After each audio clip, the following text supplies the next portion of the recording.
Hello, fellow Whovians, welcome to Mr. Who. I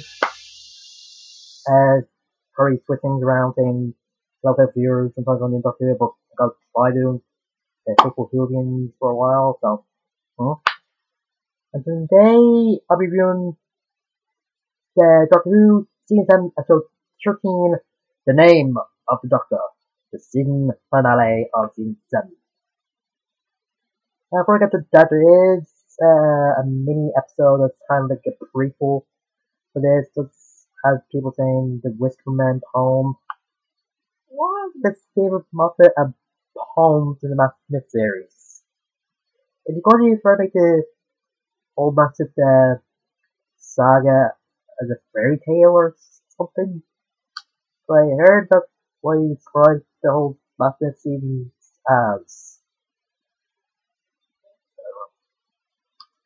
Anyway, this episode begins on the Gallifrey when the first Doctor is seeing the TARDIS, but then someone that looks like Clara, or just a copy of Clara, tells him that he says got to see the wrong thing. Then there's also the real Clara falling through fire or something, and then you see a different herd with different Doctors and some scenes from the Doctor episode. Like the literal cliffhanger from the Special McCoy episode with the ice dragons, I forget the name of it. And then a scene from the 10 Doctors. Then a scene from the Tom Baker episode, The Invasion of Time, and just some other ones. And she's saying that she's just fallen as is born to save the Doctor, and her name and stuff like that. And then after the credits, episodes Madame Vastra and Jenny in 1893, London, in a jail cell where this guy trying to bargain for his wife, since he's gonna get hanged in the morning for killing 14 women. And just trying to make a deal with Vastra, let him go, and he'll give him some information about the Doctor's great secret being discovered. Or at least the secret that he takes to his grave. Then he lets him live for a while, at least until he find out that the information he gives them is true. So he decides to have a conference call, but Strax is away in Glasgow, probably in a bar fight because he is fighting with somebody with hammers. But then this kid comes around with a telegram, and Strax asks the guy to knock him out. And then Jenny and Vastra go sleep as well, since the conference call is being held in their dreams. And they also get Clara to join, because Jenny has to send her a letter, Vastra sends her a letter with a candle that she says will bring her to the conference call, but since Clara not trust letter, she wrote the same wax or something to bring her to the conference call that was knocked out. She was there, it's all River. And it's just a funny moment when Clara meets River, and she said that the Doctor talked about her, but she always thought River was a guy. And I'm saying that he thought so as well. Yeah, it's a running joke that Strax gets the genders confused. Or just mixed up. I don't really know. And then Vastra just told them the coordinates to Dr. Gray's secret to everybody, and just what the guy said. And River just figures out what it is. And it turns out that River knows the Doctor's name, and I think Clara might be a bit jealous or something, but. And then it turns out that Jenny forgot to lock the door from Bachelor's house, apartment. I don't know if they have. And he is killed by these beings known as the Whisper Men.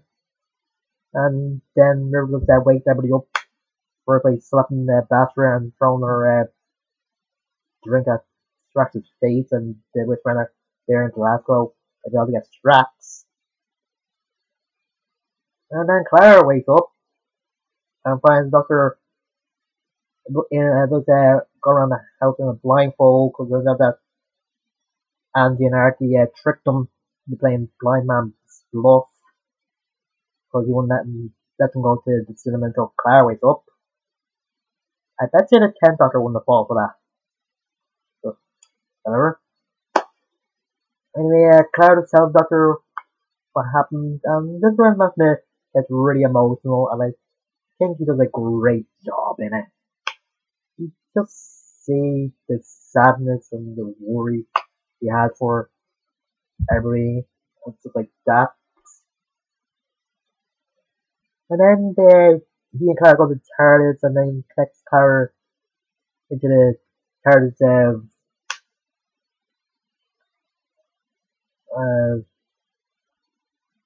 psychic circuit or something, I forget, because she still has the coordinates in her head.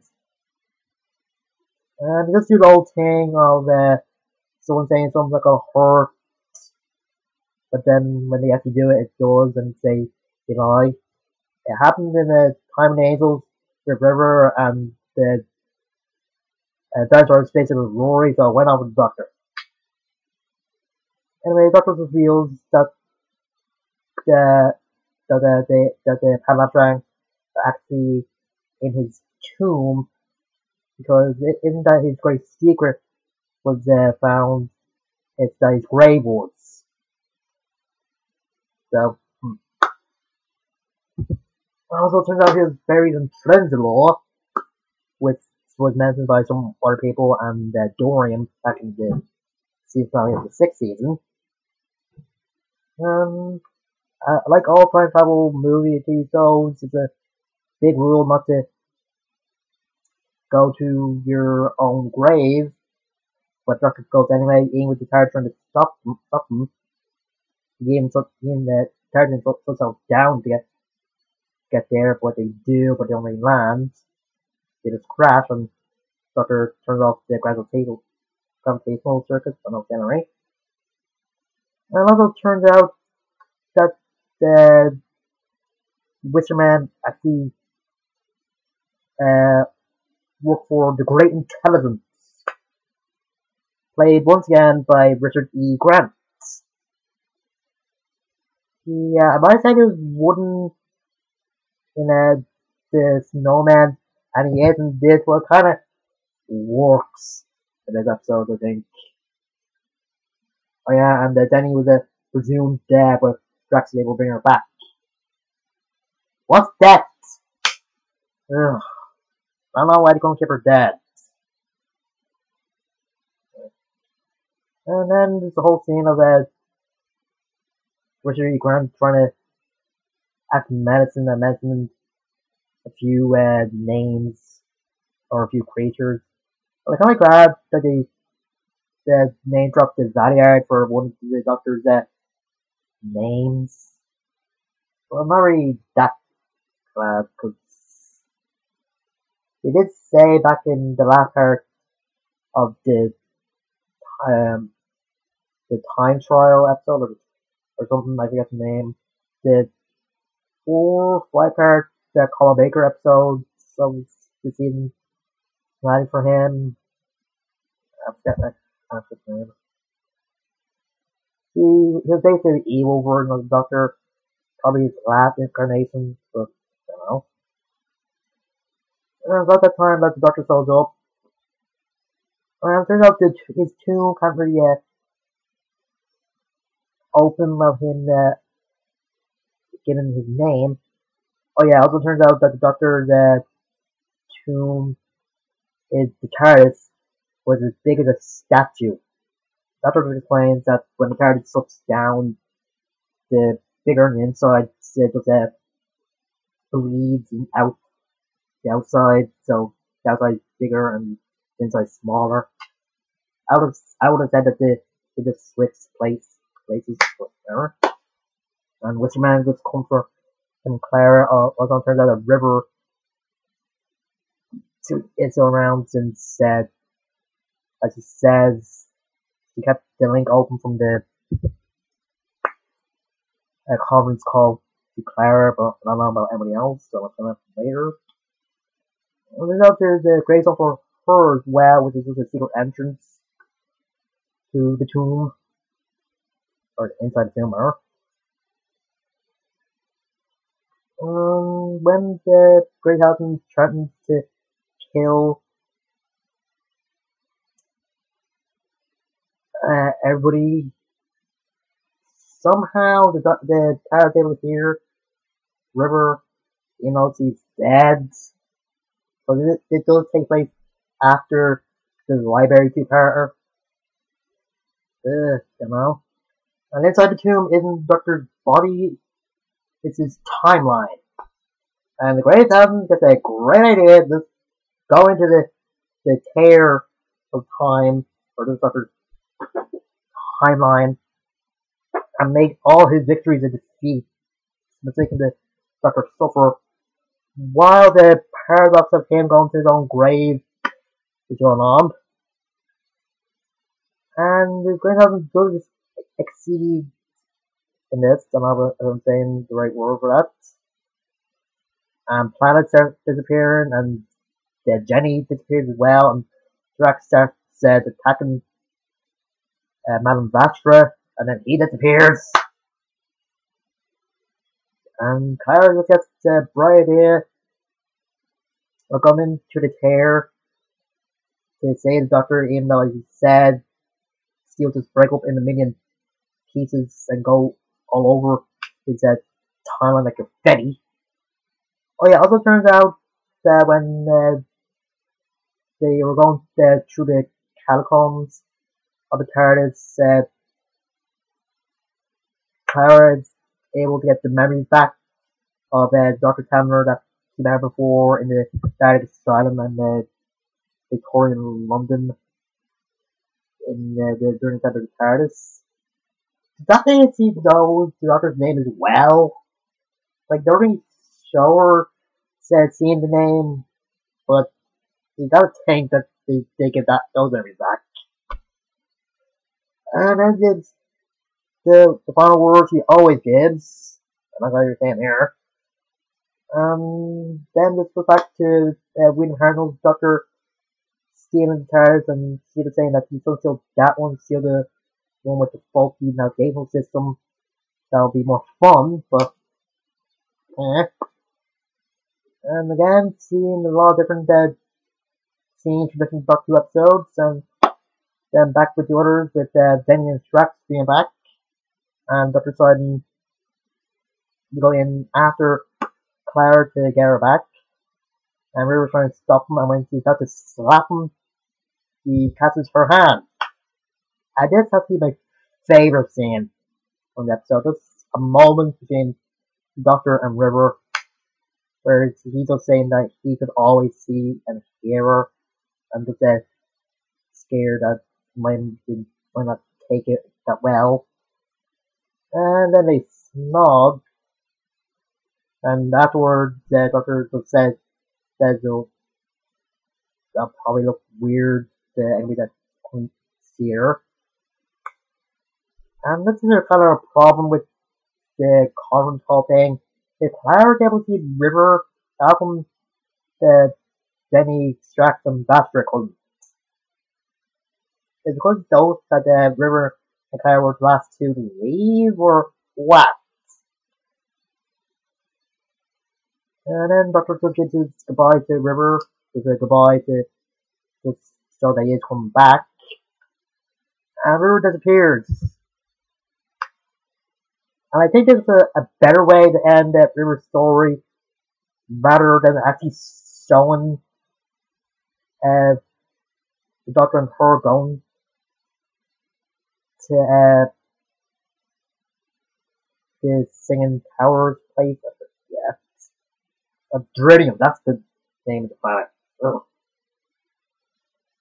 And in that episode, Clara actually landed in some place in Doctor's timeline, and the Doctor goes speaking to her like he's a narrator, and then giving her leaf back, saying that he was the leak that blew through his timeline. Why are they making a big deal about the leaf?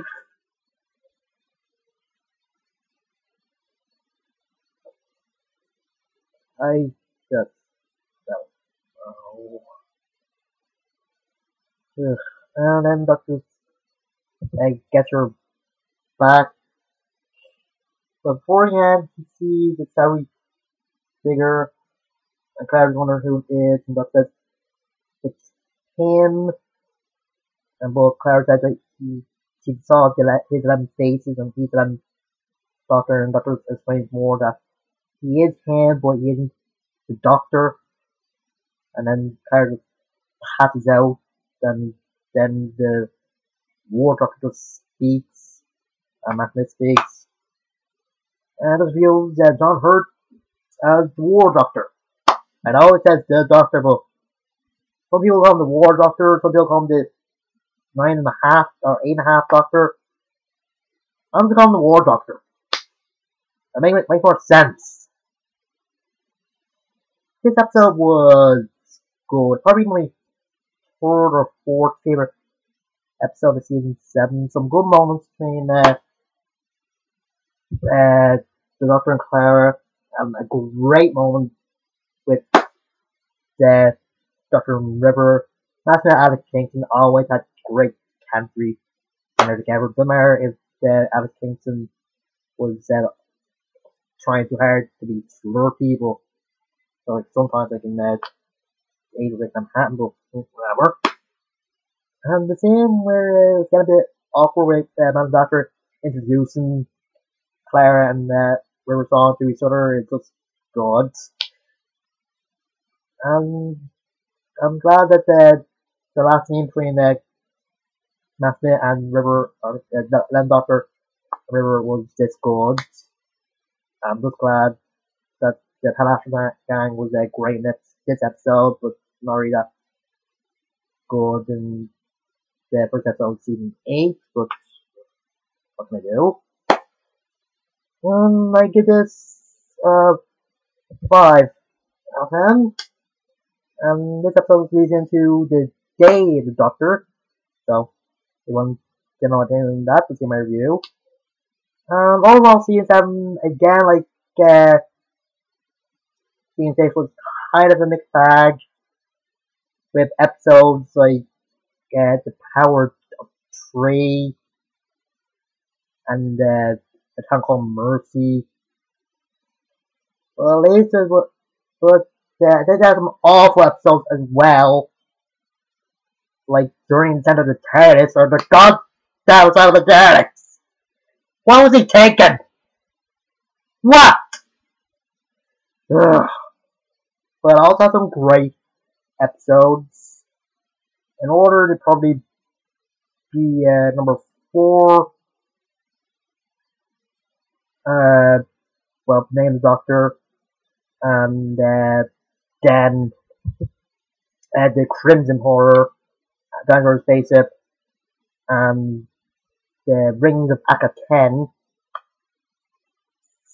So I guess there was more good than bad, but still a mixed bag. I'll still give this season an 8 out of 10. And next time would be my first review of the season 10, since it's beginning today. But I will be reviewing the season box set for the Matt Smith series next week. So if you want to see that, just have to wait for them. Until then, I will see you guys later.